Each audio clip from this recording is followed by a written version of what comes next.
जय हिंद दोस्तों। तो आज हम जो RO यूपी पीसीएस प्रीलिम्स और यूपीएसआई जो अभी हाल ही में अभी वैकेंसीज भी है, तो अभी उन्होंने क्या किया, ऑफिशियल जो है किया कि हम जो है 4543 जो है क्या किया उन्होंने पोस्टों पर भर्ती के लिए भेजा।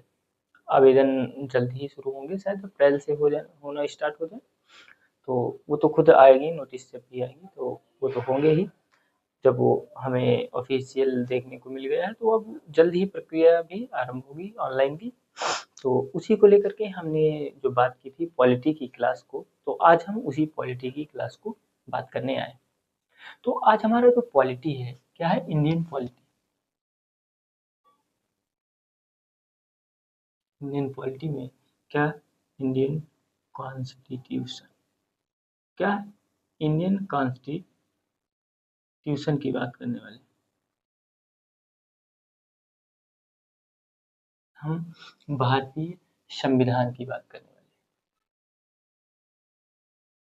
तो जो कॉन्स्टिट्यूशन है इसका मतलब क्या होता है, इसका अर्थ क्या होता है, इसकी मीनिंग्स क्या होती है, तो हम क्या देखने वाले हैं। तो आज हमारा जो यही है, उसका मीनिंग्स एंड अर्थ देखेंगे और प्रकार देखेंगे कि संविधान कितने प्रकारों के हो सकते हैं। तो हमारा क्या है, मीनिंग ऑफ कॉन्स्टिट्यूशन।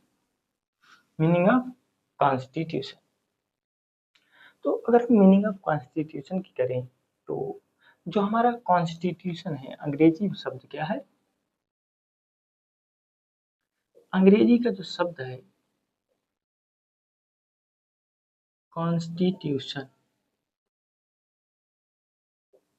कॉन्स्टिट्यूशन, ये हमारा कॉन्स्टिट्यूशन का अर्थ क्या है। इसकी बात करें अंग्रेजी शब्द की, तो अंग्रेजी शब्द में कॉन्स्टिट्यूशन है, ये हमारा क्या है, एक जर्मन भाषा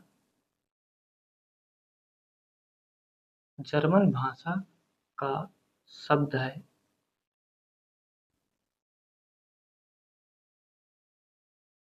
कॉन्स्टिटर। क्या है, कॉन्स्टिटर, जर्मन भाषा का शब्द है कॉन्स्टिटर। तो ये जर्मन भाषा के कॉन्स्टिटर शब्द से मिल बना हुआ हमारा शब्द कॉन्स्टिट्यूशन क्या है, कॉन्स्टिट्यूशन किससे बना हुआ है। तो अगर हम अंग्रेजी शब्द कॉन्स्टिट्यूशन की बात करें तो वो जर्मन भाषा के शब्द है एक, जिसका नाम है कॉन्स्टिटर, और इसी कॉन्स्टिटर से बना है कॉन्स्टिट्यूशन। अगर हम इस शब्द इसके कॉन्स्टिट्यूशन इसके शाब्दिक अर्थ की बात करें,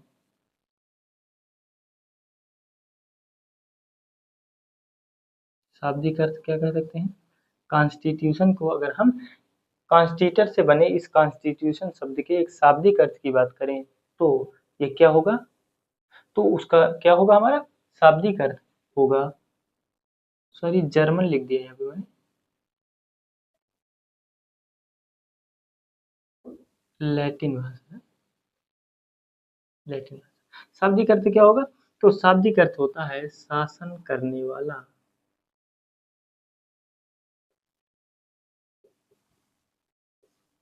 सिद्धांत। शाब्दिक अर्थ क्या होता है, शासन करने वाला सिद्धांत। कॉन्स्टिट्यूशन क्या होता है, शासन करने, यानी इसका शाब्दिक अर्थ क्या होता है, शासन करने वाला सिद्धांत। अगर हम कॉन्स्टिट्यूशन की और बात करें, इसकी कॉन्स्टिट्यूशन की बात करें तो यह किसी देश के लिए या किसी देश का, कौन, कॉन्स्टिट्यूशन किसी देश का नीति न्यू एवं सिद्धांतों का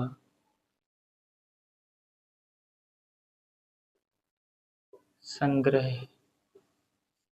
क्या है, संविधान जो है हमारा वो किसी देश की नीतियां हो सकती हैं या किसी देश के सिद्धांत हो सकते हैं, और उन्हीं नीतियों और सिद्धांतों का क्या है, ये संग्रह है। और ये जो नीतियां और सिद्धांत हैं, यानी कि इन्हीं के आधार पर, इन्हीं के आधार पर इन्हीं के आधार पर किसी देश की शासन व्यवस्था चलाई जा सकती है। क्या शासन व्यवस्था चलाई जाती है, समझे आप? क्या है कॉन्स्टिट्यूशन? ये अंग्रेजी शब्द है कॉन्स्टिट्यूशन, जो लैटिन भाषा का शब्द कॉन्स्टिट्यूटर से बना हुआ है। अगर हम इस कॉन्स्टिट्यूटर से बने कॉन्स्टिट्यूशन शब्द की शाब्दिक अर्थ की बात करें कि इसका शाब्दिक अर्थ क्या होता है, तो हम कहते हैं शासन करने वाला सिद्धांत। जिसका शाब्दिक अर्थ क्या हुआ? शासन करने वाला सिद्धांत। और जो हमारा कॉन्स्टिट्यूशन होता है वो किसी देश की नीतियों और उस देश के सिद्धांतों का क्या होता है?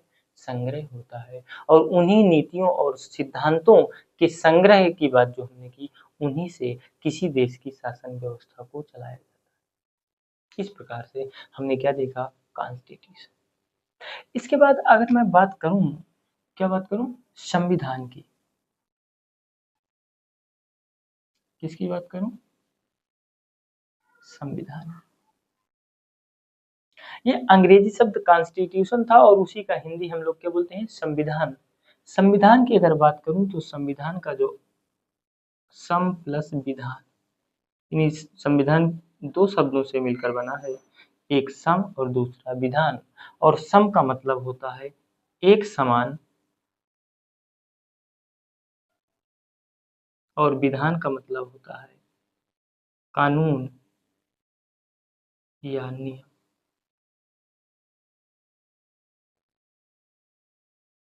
सम प्लस विधान यानी सम का मतलब एक समान और विधान का मतलब होता है कानूनी नियम। यानी कि किसी देश में सभी नागरिकों के लिए एक समान कानून या नियम व्यवस्था लागू होना क्या कहलाता है? संविधान। संविधान किसे कहते हैं? तो संविधान कह सकते हैं ना। तो किसी देश में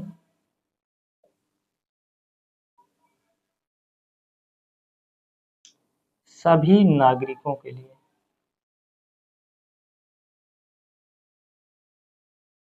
सभी नागरिकों के लिए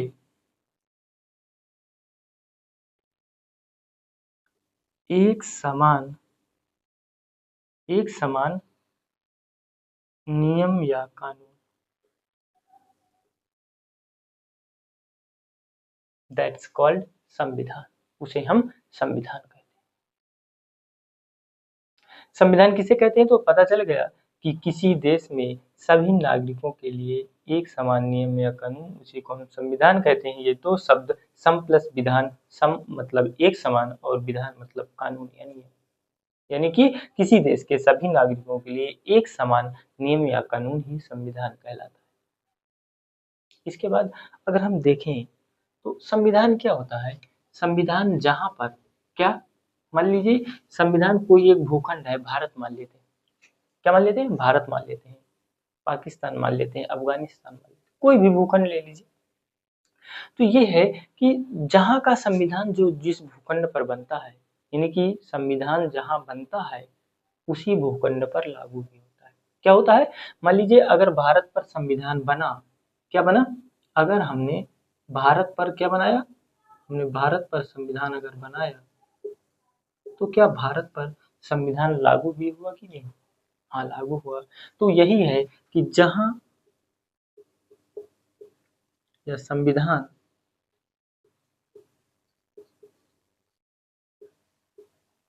जहाँ बनाया जाता है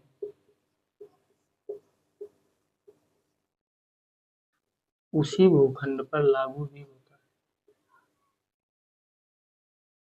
वह उसी भूखंड पर लागू होता है।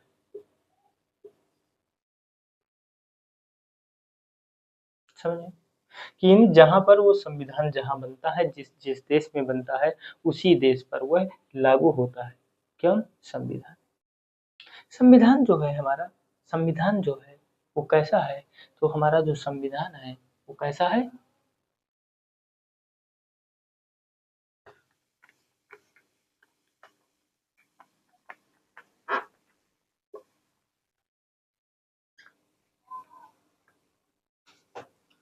जो हमारा संविधान है वो हमारा कैसा है, हमारा वो क्या है,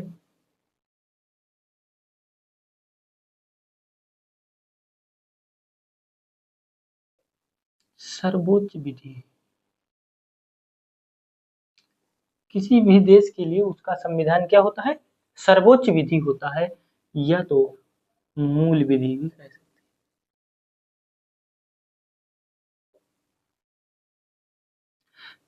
यानी सुप्रीम, सर्वोच्च विधि मतलब सुप्रीम है, इसके ऊपर कुछ नहीं हो सकता। और जो मूल विधि है, मूल विधि का मतलब होता है मौलिक, मौलिक कानून, या तो कह सकते हैं आप वास्तविक कानून। मूल विधि का मतलब क्या होता है, मूल विधि का मतलब यानी संविधान, किसी देश का संविधान उसकी यानी सर्वोच्च विधि या मूल विधि होती है। किसी देश का संविधान उसका क्या होता है, सर्वोच्च विधि या मूल विधि होता है। तो सर्वोच्च विधि मतलब कि सुप्रीम, और मूल विधि मतलब मौलिक कानून या वास्तविक कानून, जो अधिकार को, जो अधिकार क्या करें, जो अधिकार कर्तव्य, कर्तव्य,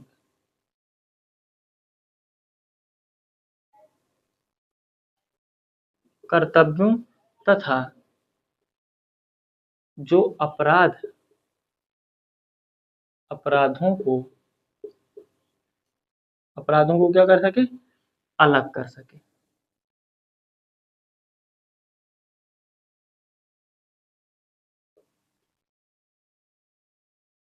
यानी कि क्या जो है हमारा अपराध है, क्या हमारे कर्तव्य हैं, वो हमें कौन बताता है, मूल विधि। उसी को हम क्या बोलते हैं, मौलिक कानून या वास्तविक कानून, जो अधिकार हमें क्या करता है, कर्तव्यों तथा अपराधों को अलग करता है, या कर्तव्य और अपराधों को हमको बताता है कि कौन सा कर्तव्य है और कौन सा अपराध है। ये हमारा किसी भी देश की क्या होती है, किसी भी देश का जो संविधान होता है वो सर्वोच्च विधि या मूल विधि होता है। अगर इसके बाद अगर हम देखते हैं, जब हम प्राचीन काल की बात करते हैं, अभी क्योंकि मीनिंग आप कॉन्स्टिट्यूशन की बात कर रहे हैं, तो हम ये भी तो देखेंगे कि यहाँ मतलब प्राचीन में फिर आधुनिक में भी देखेंगे। क्योंकि प्राचीन काल में जो हमारे जनक थे, किसको माना जाता था, आधुनिक में किसे माना जाता है, वो सारी चीजें हम अभी देखेंगे। तो अभी हम इसके बाद क्या देखने वाले हैं, तो हम कह सकते हैं प्राचीन की बात करेंगे। प्राचीन की बात करें, अगर हम प्राचीन की बात करते हैं, तो प्राचीन काल में आपने एक नाम सुना होगा, अरस्तु।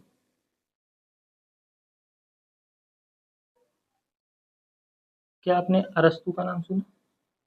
अरस्तु को क्या माना जाता है, संविधान का जनक माना।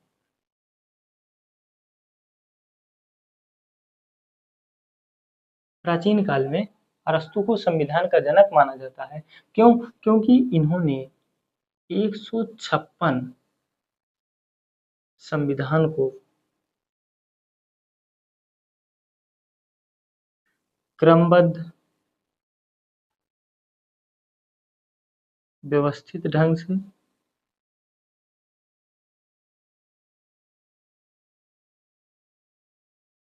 व्यवस्थित ढंग से तथा वैज्ञानिक दृष्टिकोण से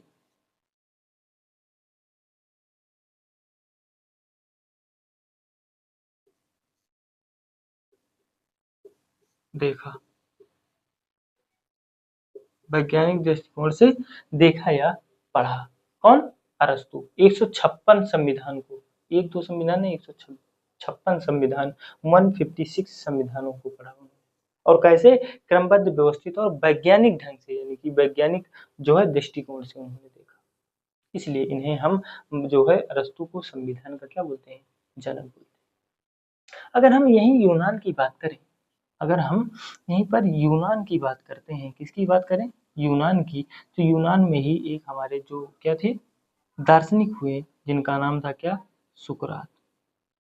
और इन्हीं सुकरात के शिष्य क्या हुए हमारे, अरस्तु, सॉरी प्लेटो हुए। और प्लेटो ने एक अपनी पुस्तक लिखी जिसका नाम था क्या? रिपब्लिक।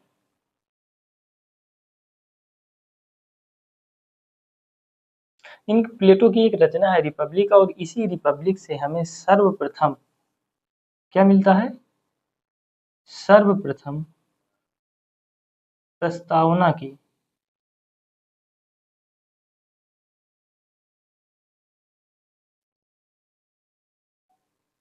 धारणा मिलती है। अगर ये पूछ ली जाए कि सर्वप्रथम प्रस्तावना की धारणा कहाँ से प्राप्त हुई, तो वो हमारी प्लेटो की रचना रिपब्लिक से प्राप्त हुई, या कह सकते हैं कि प्रस्तावना की धारणा किसने प्रस्तुत की, तो सर्वप्रथम प्लेटो ने की। और इन्हीं के शिष्य हुए कौन? जिनकी अभी हम बात किए, अरस्तु। और इनकी एक पुस्तक है, क्या है? पॉलिटिक्स। और फिर इनके भी शिष्य हुए सिकंदर, है ना? तो वहाँ हमें जाने की जरूरत नहीं, हमें यहीं से यही दो चीजें देखनी थी कि अरस्तु की एक प्रचलित बुक्स है जिसका नाम क्या है? पॉलिटिक्स। और प्लेटो की एक पुस्तक है रिपब्लिक, और उसी रिपब्लिक से हमको पता चला कि जो हमारे प्लेटो हैं उन्होंने सर्वप्रथम क्या दिया था? प्रस्तावना की धारणा। इसके बाद हमने इसके बाद अगर हम देखें तो क्या देखें? आधुनिक की बात करें,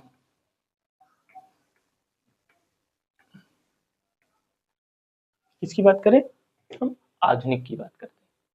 तो आधुनिक में जो लिखित संविधान है, आधुनिकता की अगर बात करें, आधुनिक की बात करें तो आधुनिक में अगर हम लिखित संविधान की बात करते हैं,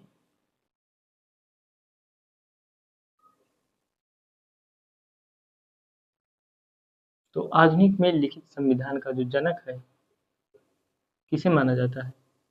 अमेरिका को माना जाता है। लिखित संविधान का जो जनक है, आधुनिक लिखित संविधान का जनक, आधुनिक लिखित संविधान का जनक अमेरिका को माना जाता है। ऐसा क्यों कि अमेरिका को माना जाता है? क्योंकि अमेरिका भी कभी इंग्लैंड के अधीन रहा, यानी कि ब्रिटिश ब्रिटिश के कभी अधीन रहा, यानी ब्रिटिश का क्या रहा? अमेरिका कॉलोनाइजर रहा, उपनिवेश रहा, उपनिवेशिक रहा।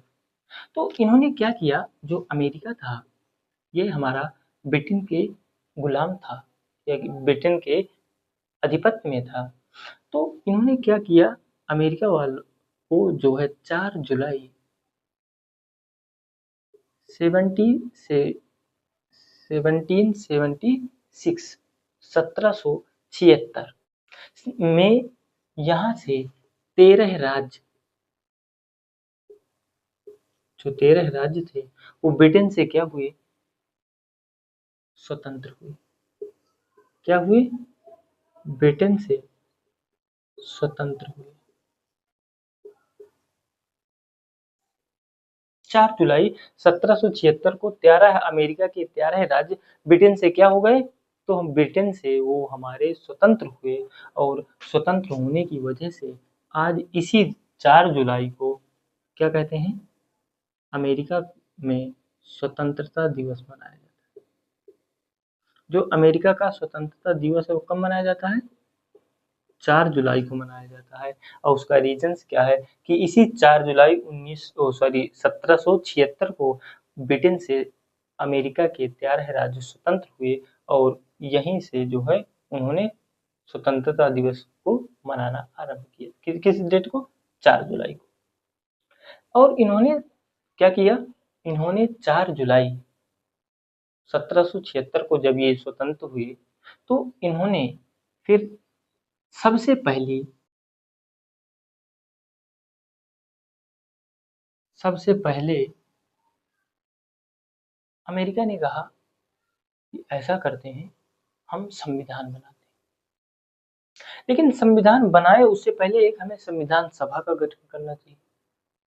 और उसी संविधान सभा के गठन की बात करें तो अमेरिका ने ही सर्वप्रथम फिलाडेल्फिया नामक एक शहर पर सबसे पहली संविधान सभा की बैठक की। कहाँ? फिलाडेल्फिया शहर। और यही सबसे पहले उन्होंने संविधान सभा की क्या की? संविधान सभा की। संविधान सभा कब इन्होंने किया? तो 1787 1787 में इन्होंने संविधान सभा की बैठक की। और वो कहाँ की? सबसे पहले सर्वप्रथम फिलाडेल्फिया फिलाडेल्फिया नामक शहर पर, ये यूएसए का एक शहर है फिलाडेल्फिया, और यहीं पर संविधान सभा की बैठक हुई सर्वप्रथम। और 19 आ रहा है, समझ जाता हूँ, 1789 में यानी 1789 में इन्होंने क्या किया? संविधान को लागू किया। और ये संविधान कैसा था? लिखित था। इसलिए आधुनिक में कहें, आधुनिक लिखित संविधान का जनक कौन माना जाता है? तो अमेरिका माना जाता है। क्यों? क्योंकि जब 4 जुलाई सन 1776 ईस्वी को ब्रिटेन के अधीन 13 राज्य जब स्वतंत्र होते हैं, तो उसी 4 जुलाई के उपलक्ष्य में स्वतंत्र होने की वजह से वो आज तक इसी 4 जुलाई को वो अपना स्वतंत्र दिवस के रूप में मनाते हैं। और 4 जुलाई जब को ये स्वतंत्र हुए, उसके बाद इन्होंने सोचा कि ऐसा करते हैं, हमें एक संविधान बनाना चाहिए जिस वजह से हमारे देश की क्या चले? शासन व्यवस्था चले। एक नियम बनाने चाहिए, कानून बनाने चाहिए, और उन्हीं नियम कानूनों के संग्रह को हम क्या बोलते हैं? संविधान बोलते हैं। उन्होंने आधुनिक आधुनिक में अगर कहें तो लिखित संविधान के वो जनक इसीलिए कहलाए क्योंकि उन्होंने सबसे पहले संविधान सभा की बैठक की। और वो कब की? तो वो 1787 को संविधान की सर्वप्रथम बैठक हुई। और वो कहाँ हुई? तो अमेरिका के एक शहर फिलाडेल्फिया शहर में, फिलाडेल्फिया नामक शहर पर उन्होंने संविधान सभा की पहली बैठक सन 1787 में संपन्न की। और उसके 2 ही साल बाद सन 1789 ईस्वी को अमेरिका ने अपना संविधान लागू कर दिया। और वह संविधान कैसा था? लिखित था। इसीलिए उन्हें आधुनिक लिखित संविधान का जनक कहा जाता है, क्योंकि उन्होंने सबसे पहले प्रयास किया। अगर मैं अमेरिका के संविधान की बात करता हूँ, अब यहाँ पे थोड़ा सा बात हुई ना तो संविधान बना, लेकिन अब मैं थोड़ा सा संविधान की बात करता हूँ। किसके? अमेरिका के। तो अगर मैं अमेरिका के संविधान की बात करूं,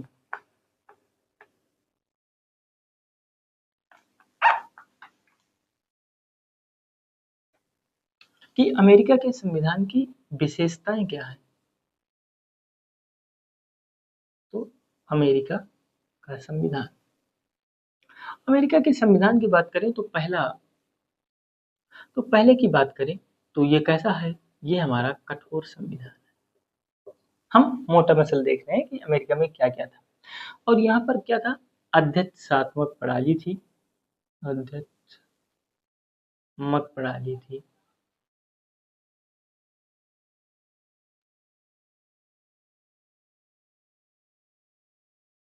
अध्यक्षात्मक प्रणाली थी। इस पर कितने आर्टिकल हैं? इस संविधान में मात्र 7 आर्टिकल है। कैसा है? 7 आर्टिकल हैं। और अब तक इनमें कॉन्स्टिट्यूशन अमेंडमेंट की बात करें, यानी जो संविधान संशोधन है, तो कुल अभी तक 27 अमेंडमेंट हुए हैं। और अगर इसकी बात करें तो ये कैसा है?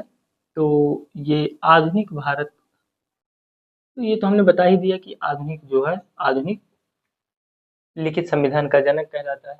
और क्या देख सकते हैं? आधुनिक लिखित का संविधान हो गया। और लिख सकते हैं विश्व का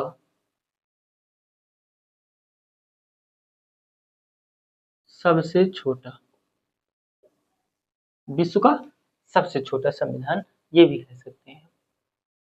तो इस प्रकार से जो हमारा अमेरिका है वो आधुनिक लिखित संविधान का जनक है। और इसके अंदर कुछ हमने देखा है, यहाँ पे अध्यक्षात्मक प्रणाली है, ये कठोर संविधान है। और कठोर संविधान की वजह से यहाँ पर ज्यादा अभी तक अमेंडमेंट नहीं हुए, जो 1789 में लागू किया। और आज तक सिर्फ 27 अमेंडमेंट हुए। और कॉन्स्टिट्यूशनल अमेंडमेंट यानी संविधान संशोधन, और इस पर कुल कितने आर्टिकल हैं? सिर्फ 7 आर्टिकल्स हैं। और यह विश्व का सबसे छोटा संविधान है। अगर हम अब अमेरिका के बाद अगर हम ब्रिटेन की बात करते हैं, किसकी बात कर ले, थोड़े से ब्रिटेन की बात करते हैं और इसके बाद हम भारत की बात करेंगे। अगर हम ब्रिटेन की बात करें तो ये अध्यक्षात्मक प्रणाली थी ना, यहाँ पर संसदीय संसदनात्मक संसदनात्मक प्रणाली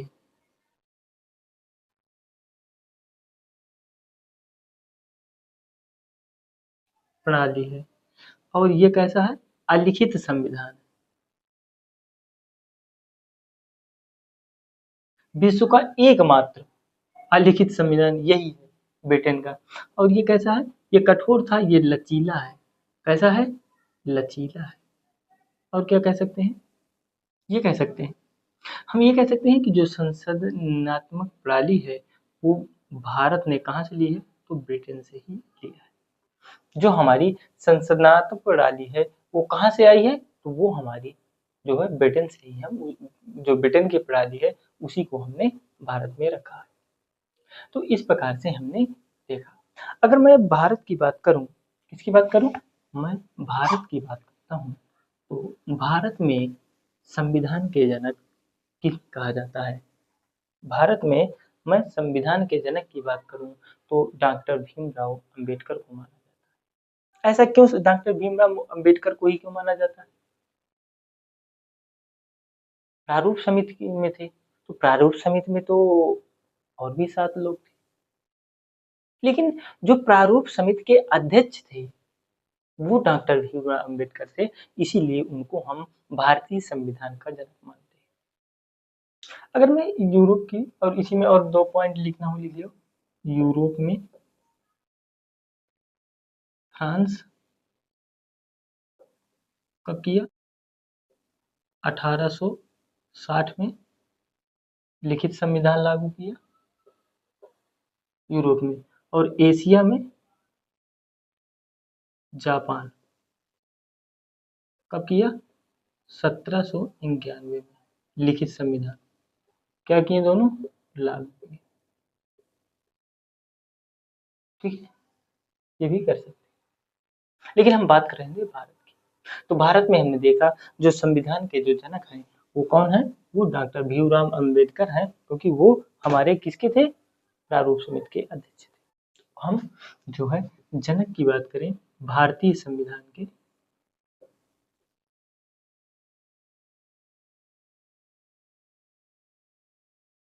अगर हम भारतीय संविधान के जनक की बात करते हैं तो वो हैं डॉक्टर वी आर अम्बेडकर, क्योंकि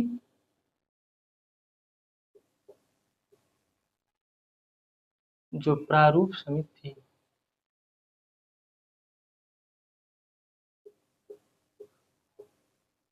ये क्या थे, प्रारूप समिति के अध्यक्ष थे, इसलिए इन्हें हम भारतीय संविधान का जनक कहते हैं। अगर मैं भारतीय संविधान की बात करता हूँ, भारतीय संविधान की बात करूं तो इसके जो सलाहकार थे कौन थे, थोड़ा सा हम जान लेते हैं। सलाहकार, तो इसके हमारे सलाहकार थे B N Rao, sir B N Rao थे। अगर मैं इसकी बात करूं तो यह विश्व का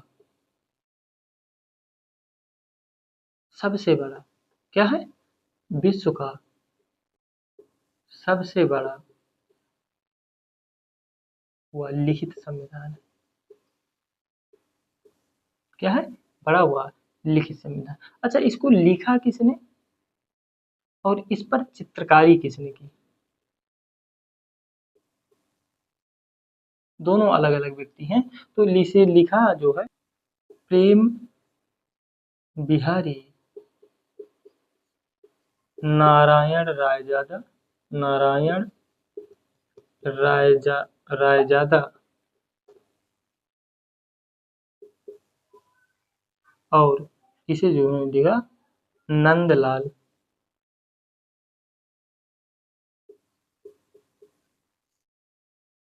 बोस। किसने लिखा, वो सॉरी चित्रकारी की तो नंदलाल बोस ने की थी। अगर हम इसकी बात करें तो जो हमारा मूल संविधान था, मूल संविधान वो किस भाषा में लिखा है? तो वो हमारा इंग्लिश भाषा में लिखा था और इस पर 395 आर्टिकल थे और क्या थी, 22 हमारे भाग थे और 8 जो थी अनुसूची थी। लेकिन अगर आज बात करें तो कितने हैं, प्लस आर्टिकल है ना, 470 प्लस आर्टिकल है और 25 भाग हो गए हैं और भी हो सकते हैं, और 25 भाग हैं और हमारी 12 अनुसूची, क्या है, 12 अनुसूची, 12 अनुसूची। अगर हम और इसकी बात करें तो इसे हम अंगीकृत कब किए और लागू कब किए, तो ये थोड़ा सा ज़्यादा विशेष नहीं है, वो थोड़ा सा जान लेते हैं। तो हम देखते हैं कि जो 26 नवंबर है 1949, 26 नवंबर 1949 को यहाँ पर कितने आर्टिकल हुए, 16 आर्टिकल जो थे वो क्या हो गए, लागू हो गए और इसी दिन संविधान को क्या किया गया, अंगीकृत किया गया और जो है इसे स्वीकार कर लिया गया। डॉक्टर भीमराव अंबेडकर जब इसे लाए तो इन्हें संविधान में कहा कि नहीं ये तो सही है, इसे स्वीकार कर लेना चाहिए। तो संविधान सभा में ही डॉक्टर भीमराव अंबेडकर ने ये नाम से जो है प्रारूप प्रस्तुत किया, या बिल जो हमारा प्रस्तुत किया गया वो प्रारूप क्या था कि हमने संविधान को क्या कर लिया है, स्वीकार कर लिया है और इसी नाम से उन्होंने प्रारूप तैयार किया और जब पेश किया गया तो उस पर उस समय कुल कितने सदस्य थे, ये इम्पोर्टेंट है। जो सदस्य की बात करें तो 299 सदस्य थे, जिनमें से उपस्थित कितने थे, तो 289 अध्यक्ष सहित 289 सदस्य जो है क्या किए, 299 में से 289 सदस्य थे जिन्होंने क्या किया, उस प्रारूप पर हस्ताक्षर किए और 26 नवंबर 1949 को 16 आर्टिकल के साथ हमारा संविधान क्या हो गया, अंगीकृत हो गया, स्वीकृत हो गया, स्वीकृति मिल गई। और स्वीकृति के बाद जो बचे शेष 26 जनवरी 1950 को हम क्या लागू कर दिए। तो 26 जनवरी 1950 को हम क्या मानते हैं, अपने आप को गणतंत्र मानते हैं, रिपब्लिक। और इस 26 नवंबर 1949 को विधि दिवस मनाया जाता है। क्या मनाया, विधि दिवस, जिसका आज नाम क्या है, संविधान दिवस। तो इस प्रकार से हमने क्या देखा, भारतीय संविधान को देखा। इसके साथ मैं एक बात और कहूंगा कि जो हमारा भारतीय संविधान था उसके नामकरण को भी उन्होंने रखा, कि जो हमारा भारतीय संविधान होगा उसका नामकरण कहाँ होगा, तो उन्होंने 300 आर्टिकल, आर्टिकल या अनुच्छेद 393 यानी 393 में, 393 में उन्होंने कहा कि जो भारतीय संविधान है, जो भारत में संविधान बनाया गया है या भारतीय संविधान है,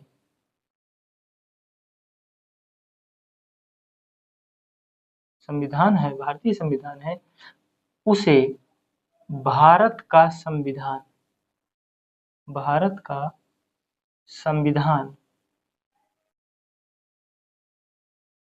के नाम से जाना जाएगा या जाना जाए।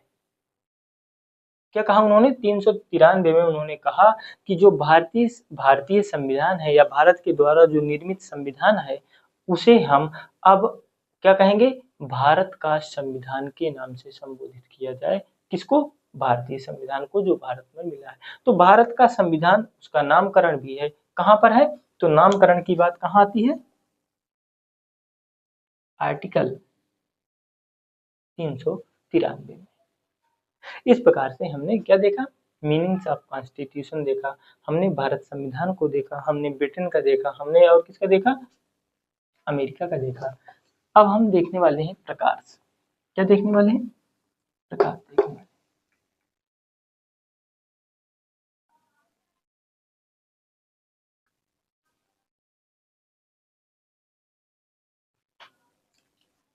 अब हम टाइप ऑफ कॉन्स्टिट्यूशन देखते हैं। लिख दिए।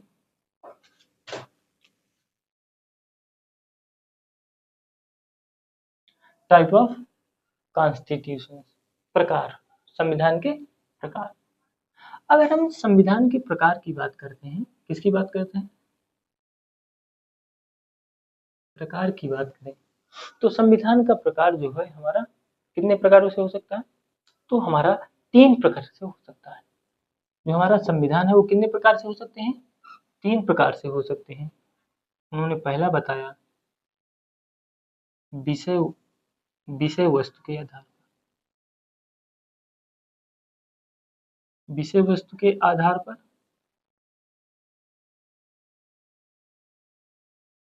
और उन्होंने दूसरा बताया, क्या बताया? उन्होंने बताया संशोधन के आधार पर।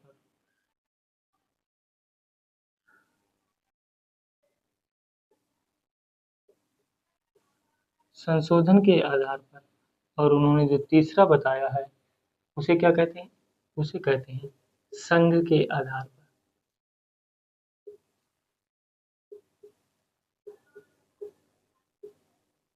संघ के आधार। इस प्रकार से जो है 3 प्रकार हो सकते हैं किसके? संविधान के। टाइप ऑफ कॉन्स्टिट्यूशन, संविधान के प्रकार की बात कर रहे हैं तो संविधान के प्रकार को हम 3 तरह से बांट सकते हैं। पहला हमारा विषय वस्तु के आधार पर, संशोधन के आधार पर और संघ के आधार पर। हमने संविधान को 3 तरह से बांटा। लेकिन हम विषय वस्तु के आधार पर भी हम 2 प्रकार से बांटते हैं और संशोधन के आधार पर भी 2 भाग बांटते हैं और संघ के आधार पर भी 2 प्रकार से हम विभाजन करते हैं। किनका? संविधान का। तो हमने विषय वस्तु के आधार पर 2 बांटे। एक हमने बांटा लिखित संविधान। क्या बांटा? लिखित संविधान। और दूसरा हमने क्या बांटा? अलिखित संविधान।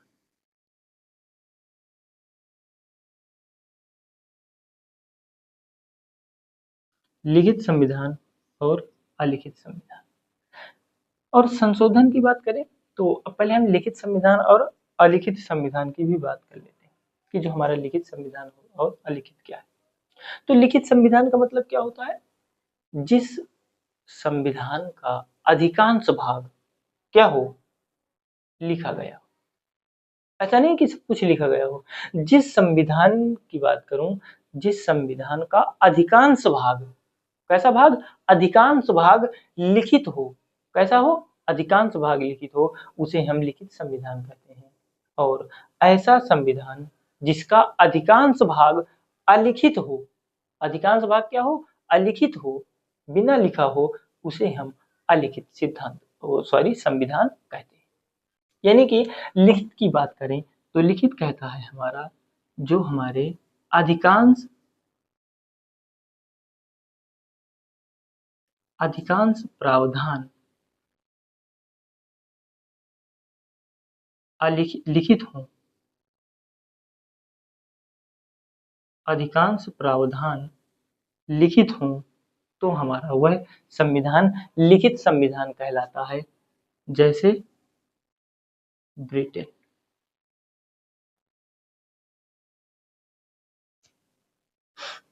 कुछ सॉरी ब्रिटेन नहीं होगा यहाँ पे। यहाँ पे अधिकांश प्रावधान लिखित होना चाहिए, वो तो अलिखित में आएगा। तो इस लिखित में कौन सा आएगा? इसमें लिख सकते हैं आप यूएसए, इंडिया, और क्या हो सकता है? कनाडा, रसिया, ऑस्ट्रेलिया, नेपाल। जितने भी लिखित संविधान है इसी के अंतर्गत आ जाएंगे। यानी कि हमने क्या देखा? अधिकांश प्रावधान लिखित होगा और इसका अधिकांश प्रावधान क्या होगा?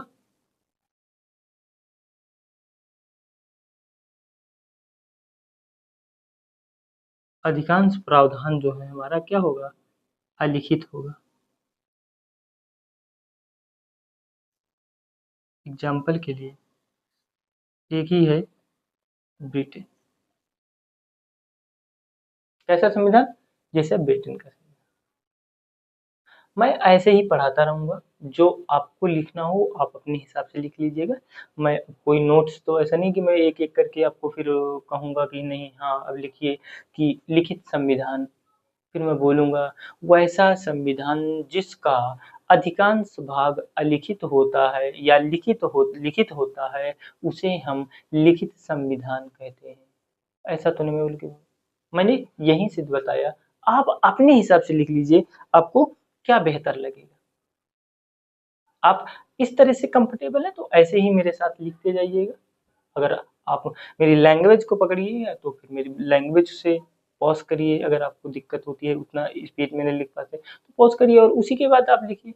जैसे भी बेहतर समझें आप वैसे करिए। मैं वो स्थिति नहीं आएगी कि मैं ऐसे करवाऊँगा कि आप लिखो जो हमारे लिखित संविधान है उसे हम क्या कहते हैं कि जो अधिकांश ऐसा संविधान जो अधिकांश भाग लिखित होता है, अधिकांश प्रावधान लिखित होता है, उसे हम लिखित संविधान कहते हैं। ऐसा कुछ नहीं कराने वाला, ठीक है? तो मैं ऐसे ही अपने देश में चलता रहूँगा, आप भी मेरे साथ चलिए, जैसे आप कंफर्टेबल हो वैसे आप कर लीजिए। तो हमने देख लिया लिखित संविधान और अलिखित संविधान, किस पर? हमने विषय वस्तु के आधार पर। अब विषय वस्तु के आधार पर तो देख लिया, उसके बाद हमको देखना है संशोधन के आधार पर। संशोधन के आधार पर भी हम 2 भागों में बाँटते हैं और वो 2 भाग कौन है? एक हमारा होता है कठोर कठोर संविधान और एक होता है हमारा लचीला। क्या होता है? लचीला। कठोर संविधान क्या होता है? कठोर संविधान का मतलब क्या होता है? कठोर संविधान का मतलब ये थोड़ी ना होता है कि दंड प्रावधान। क्या? एकदम दंड का प्रावधान। अमेरिका का प्रावधान, अमेरिका का जो संविधान है वो कैसा संविधान है? कठोर संविधान है। मुझे लगता है अमेरिका से ज्यादा तगड़ा तो सऊदी अरब में है। तो कठोर संविधान का मतलब ये नहीं है कि वहाँ के जो नियम है, जो वहाँ की शर्तें हैं, जो वहाँ के कानून है वो बहुत जो है स्ट्रिक्ट है। नहीं, इसका मतलब ये नहीं होता। हो सकते हैं स्ट्रिक्ट हो सकते हैं, अमेरिका में बहुत सारे नियम स्ट्रिक्ट हो सकते हैं, कानून स्ट्रिक्ट हो सकते हैं, उसका मतलब वैसे से नहीं है। मेरा कहने का मतलब क्या है कि जो हमारा कठोर का बात है, किसकी? जो हमारी कठोर संविधान की बात है। कठोर संविधान का मतलब होता है कि उस पर जो संशोधन की प्रक्रिया है, उस संशोधन की प्रक्रिया जो है, अगर एक आसान प्रक्रिया के द्वारा एक आसान प्रक्रिया के द्वारा हो जाती है तो उसे हम लचीला कहते हैं। लेकिन एक आसान प्रक्रिया से नहीं बल्कि बहुत कठिन प्रक्रिया से गुजरना पड़ता है एक संविधान संशोधन करने के लिए, तो हम उसे कठोर संविधान समझ गए कि कठोर संविधान किसे कहते हैं और जो लचीला संविधान होता है उसको क्या बोलते हैं? कठोर संविधान जहां पर एक सरल रूप से या फिर एक सीधी प्रक्रिया के द्वारा संविधान संशोधन नहीं होता है, उसे हम कठोर प्रक्रिया कहते हैं और जहां पर आसानी से हो जाता है उसे हम लचीला कहते हैं। अब बताओ इसमें मैंने लिखवाने की जरूरत है कि नहीं? एक एक करके लिखेंगे तभी आगे बढ़ेंगे? नहीं, नहीं बढ़ेंगे। ऐसा नहीं कुछ करने वाला। अगर आप इस आशा में बैठे हैं तो आप बिल्कुल गलत क्लास में बैठे हैं। मैं इसी बेस में पढ़ाने वाला हूँ, समझाऊंगा हर एक चीज को। लेकिन अगर आप ये कहें कि बोल के एकदम लिखवाएं तो ऐसा नहीं होगा, एक एक शब्द लिखवाएं तो ऐसा नहीं होगा। ये आपके ऊपर निर्भर है कि आप कैसे लिखने चाहते हैं, ऐसा लिखना चाहते हैं या फिर आप मेरी लैंग्वेज को पकड़ के भी वहां कुछ लिखना चाहते हैं, जैसा भी आपको। तो ऐसा नहीं कि आप सिर्फ इतना लिखे, मैं बोल रहा हूँ तो हो सकता है कुछ नई चीजें बोलूंगा जो यहाँ पे नहीं लिखूंगा, वो मुंह से बोल रहा हूँ, तो उसको भी आपको क्या करना है? उसको भी आपको पकड़ना है। तो हम क्या करें? कठोर। तो कठोर की क्या बात हमने की कि जो संशोधन है, क्या है? जो हमारा संशोधन है, कैसा? संविधान संशोधन की बात कर रहे हैं। कैसा संविधान संशोधन? संविधान संशोधन। संविधान संशोधन है वो हमारा कैसा होगा? एक विशेष प्रक्रिया, एक विशेष प्रक्रिया से होगा या तो कठोर प्रक्रिया।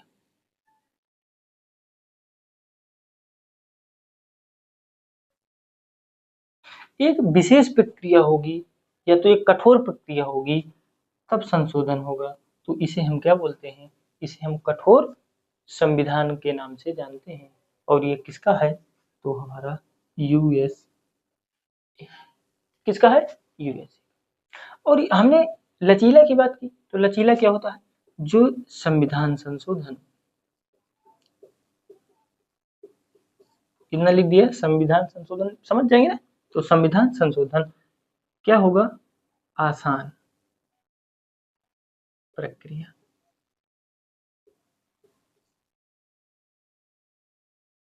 संविधान संशोधन होगा कैसा? आसान प्रक्रिया के द्वारा। रूस, चाइना, और क्या हो जाएगा? जापान, और क्या लिख सकते हैं? क्यूबा,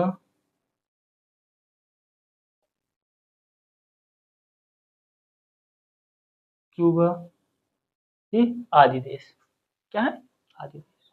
ब्रिटेन भी लिख सकते हैं। क्या लिख सकते हैं? ब्रिटेन, ये भी लिख सकते हैं। तो ये हमारे क्या है? आसान प्रक्रिया के द्वारा हो जाते हैं, इसलिए हम इन्हें लचीला संविधान के नाम से जानते हैं। अब इसके बाद हम देखते हैं संघ।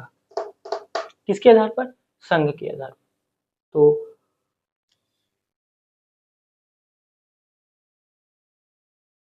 संघ के आधार पर भी दो प्रकार के होते हैं। पहला हमारा क्या होता है?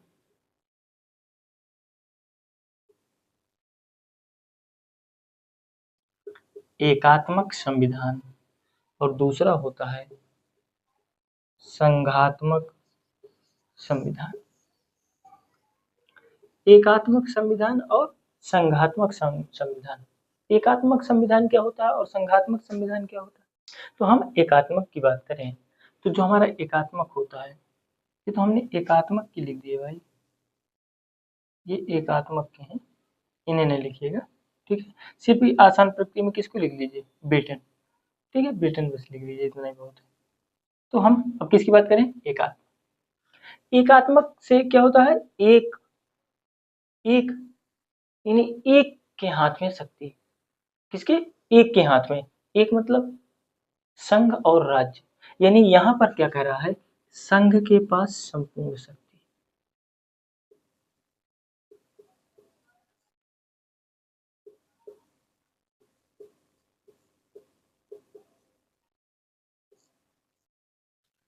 एकात्मक क्या होते हैं? एकात्मक संविधान क्या होता है? एकात्मक कह रहा है कि अगर जो हमारी शक्तियां हैं, वो सभी शक्तियां किसके पास चली जाए? अगर संघ के पास चली जाए, केंद्र के पास चली जाए, संघ या तो इसी को हम क्या बोल सकते हैं? केंद्र के पास, संघ या केंद्र के पास चली जाती है, तो ऐसे संविधान को हम क्या बोलते हैं? एकात्मक संविधान। ऐसा संविधान जिसकी समस्त शक्तियां केंद्र केंद्र के पास निहित होती हैं या केंद्र के पास होती हैं, उन सभी शक्तियों को हम क्या कहते हैं? जब हम केंद्र के पास चली जाती हैं, तो उन्हीं को हम सब, उसी संविधान को हम क्या, कैसा संविधान बोलते हैं? तो एकात्मक संविधान कहा जाता है। लेकिन और ये ऐसा एकात्मक संविधान कहाँ है? तो यही है रसिया, चाइना, जापान, क्यूबा और ब्रिटेन। संघ के पास संपूर्ण शक्ति अगर चली जाती है, तो ऐसे संविधान को हम एकात्मक संविधान कहते हैं। और वो जो है केंद्र के पास अगर सभी शक्तियां हैं, तो कैसी? Russia, China, Japan, Cuba, Britain, यहाँ पर किसके पास है? सभी केंद्र के पास शक्तियां हैं। और जो संघात्मक संविधान की बात करें अगर हम, संघात्मक संविधान की, तो जो संघात्मक संविधान है, उसका मतलब होता है केंद्र प्लस राज्य। केंद्र, केंद्र तथा राज्यों के मध्य, केंद्र तथा राज्यों के मध्य स्पष्ट रूप से, स्पष्ट रूप से शक्तियों का विभाजन, यानी कि कहाँ पे जो राज्य है वो अपने आप में स्वतंत्र रहेगा, कहाँ पर है जहाँ पर केंद्र अपने आप में स्वतंत्र रहेगा। यानी कि ना तो राज्य के अंदर वो इंटरफेयर करेगा और ना राज्य केंद्र के अंदर। उनको सीधा सीधा कह दिया कि ऐसा देश जहाँ केंद्र तथा राज्यों के मध्य ऐसा कानून या ऐसा संविधान जो केंद्र तथा राज्यों के मध्य राज्यों के मध्य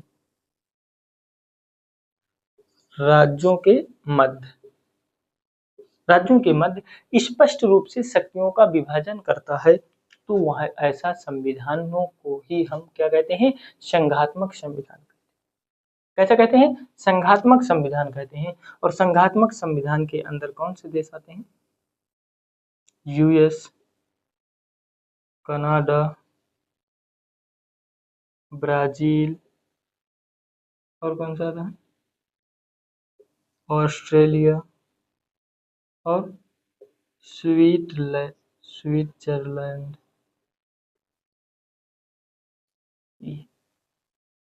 जो केंद्र तथा राज्यों के मध्य स्पष्ट रूप से शक्तियों का विभाजन जहां होता है, तो उसको हम क्या बोलते हैं, संघात्मक संविधान। लेकिन आपने ना तो एकात्मक में भारत को देखा, ना तो संघात्मक में भारत को देखा। क्या देखा, क्या नहीं देखा? क्या आपने कठोर और लचीला में कहीं भारत को देखा? नहीं देखा। लेकिन आपने लिखित में देखा, यानी कि जो भारत है वो हमारा कैसा है, लिखित संविधान है। यहाँ तो देखा, विषय वस्तु के आधार पर तो हम भारत को देख लिए, लेकिन क्या संशोधन के आधार पर भारत को देखा? नहीं देखा। और क्या संघ के आधार पर हम एकात्मक देखा या संघात्मक देखा? नहीं देखा। तो अब हम उसकी बात, तो यहाँ तक आपको समझ में आया। एक बार मैं रिवाइज करता हूँ कि जो टाइप ऑफ कॉन्स्टिट्यूशन होते हैं, यानी प्रकार की बात करें, हम संविधान के प्रकार की बात करें तो 3 प्रकार होते हैं, विषय वस्तु के आधार पर, संशोधन के आधार पर और संघ के आधार पर। और जो विषय वस्तु के आधार पर 2 होते हैं, सभी में 2-2 होते हैं। लिखित संविधान, ऐसा संविधान जिसका अधिकांश भाग लिखित हो, अलिखित संविधान जिसका अधिकांश भाग अलिखित हो, कठोर संविधान जिस पर संशोधन एक विशेष प्रक्रिया से होती है या फिर कठिन प्रक्रिया से होती है, और लचीला क्या होता है, संविधान संशोधन आसानी से हो जाए। और जो हमारा एकात्मक होता है, एकात्मक क्या होता है, एकात्मक संविधान होता है जिस पर संपूर्ण शक्तियां किसके पास हो, केंद्र के पास हो जाए, एकात्मक हो जाएगा। संघात्मक क्या है, जहां केंद्र और राज्यों के मध्य स्पष्ट रूप से हम शक्तियों का बंटवारा कर दें, उसको हम संघात्मक संविधान कहते हैं। लेकिन हमारा ना तो संशोधन के आधार पर और संघ के आधार पर, इन दोनों पर भारत नहीं आया। ऐसा क्यों? तो हम उसकी आगे जानकारी लेते हैं और इसको हटा दे रहे हैं।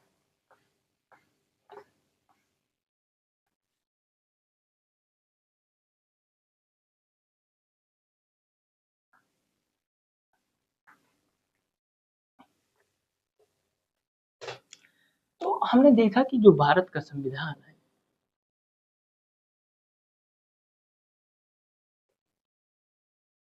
अगर हम भारत के संविधान की बात करें तो ये हमारा लिखित तो है, इसको हमने तो देख लिया था, यानी विषय वस्तु के आधार पर। लेकिन हम लचीला, तो ये कठोर और लचीला दोनों, हमारा जो संविधान है वो कठोर एवं लचीला दोनों। क्योंकि बहुत सारी ऐसी स्थिति आती हैं जिन पर हमारा संविधान लचीला है, आसानी से हो जाता है, लेकिन बहुत सारी ऐसी भी प्रक्रियाएं, संशोधन जो हमारे बहुत समय लग जाता है, नहीं होता है, उसे हम कठोर प्रक्रिया कहते हैं। उसके पहले भी तो संशोधन, आज हमारा जम्मू कश्मीर इसका बहुत अच्छा उदाहरण ले सकते हैं आप। जम्मू कश्मीर क्या था, वहां पर हमारा देश का कानून नहीं लागू हुआ था। वो जो मैंने बताया ना कि 26 जनवरी 1950 को जब संपूर्ण देश पर लागू हुआ संविधान, 26 जनवरी 1950 को जब हमारे देश पर संविधान लागू हो जाता है, उसके पहले 26 नवंबर 1949 को 16 आर्टिकल्स यहाँ लागू होते हैं, और उसके बाद संपूर्ण कब हो जाते हैं, तो इस दिन संपूर्ण संविधान लागू होता है।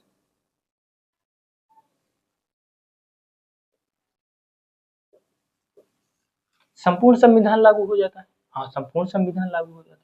तो ये जो संविधान संपूर्ण लागू हुआ, इस पर जम्मू एंड कश्मीर छोड़ा गया।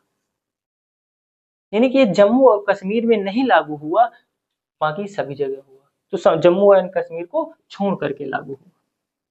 तो वही है कि कठोर क्या है, यानी कि बहुत दिन से प्रक्रिया होती रही, लेकिन हम कश्मीर को अपने देश के अंदर नहीं रख पाए। वहाँ का खुद का एक संविधान था, वहाँ का खुद का एक फ्लैग था, लेकिन उसको कब कर पाए? अभी, अभी तक चला वो, कब से? 1950 से। तो ये हम कह सकते हैं कि एक क्या है, कठिन प्रक्रिया है। लेकिन बहुत सारे ऐसे बिल बनते हैं, बहुत सारे ऐसे संशोधन होते हैं जहाँ पर क्या हो जाता है, आसानी से हो जाता है, लचीला। इसलिए जो हमारे भारत देश का संविधान है वो कठोर और लचीला दोनों है। और हमारे देश के संविधान को क्या कहा गया? भारत का संविधान,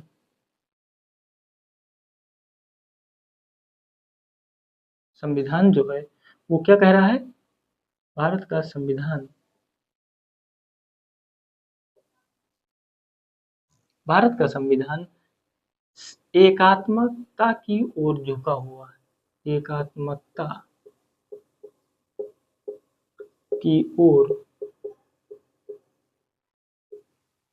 झुका हुआ, संघात्मक, संघात्मक संविधान है।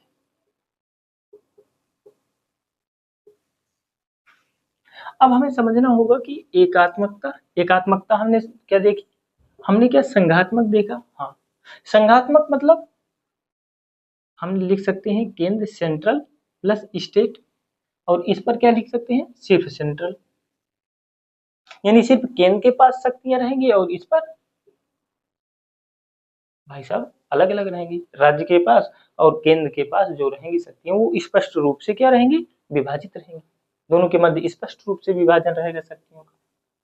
तो भारत का जो संविधान है वो कैसे हो सकता है? एकात्मक भी है और संघात्मक भी है, ऐसा क्यों? तो हम संघात्मकता की अगर बात करें, संघीय होने की, संघात्मक या संघीय होने के लिए, संघीय होने के लिए चार चीजों की जरूरत होती है। पहला क्या? कठोर व लिखित संविधान,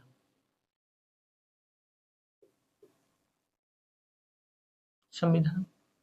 दूसरा, दोहरी नागरिकता, दोहरी नागरिकता, दोहरी नागरिकता हो, और स्वतंत्र न्यायपालिका, और जो चौथा है वो क्या है? केंद्र और राज्य के मध्य, सेंट्रल प्लस स्टेट की बात कर रहा हूँ, केंद्र और राज्य के मध्य स्पष्ट शक्ति विभाजन। ये एक संघीय होने के लिए चार शर्तें होती हैं।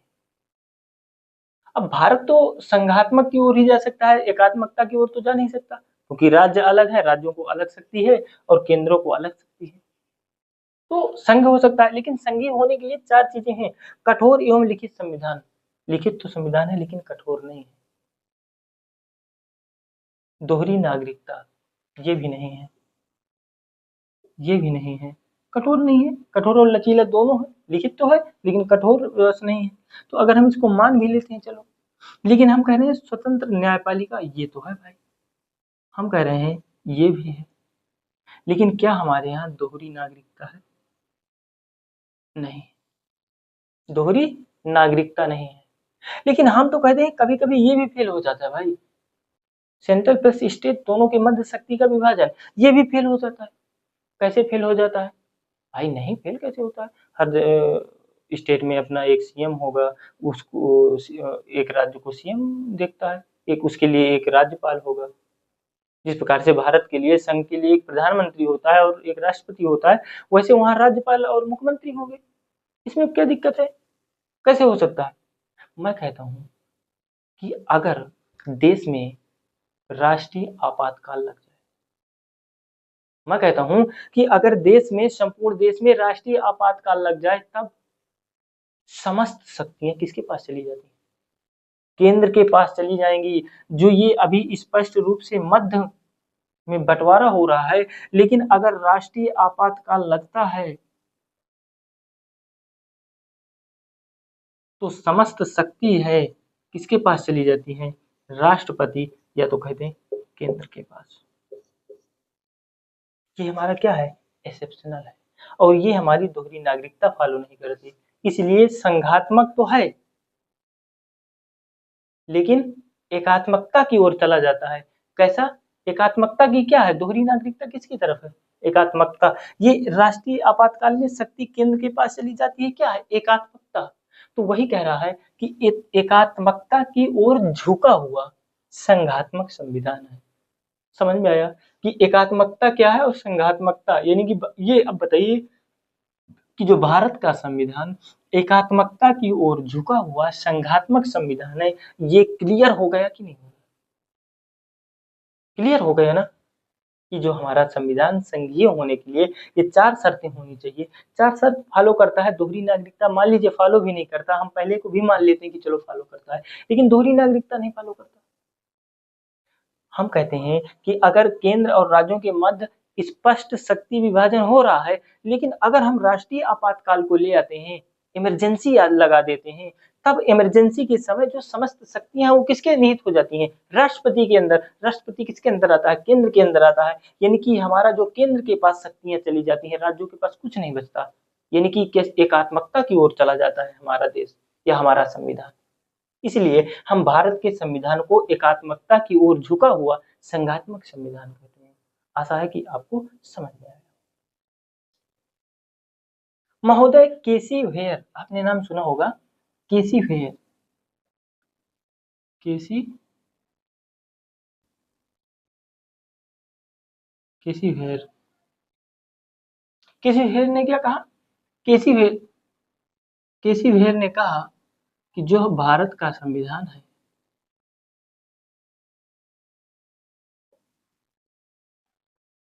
अर्ध संघात्मक है।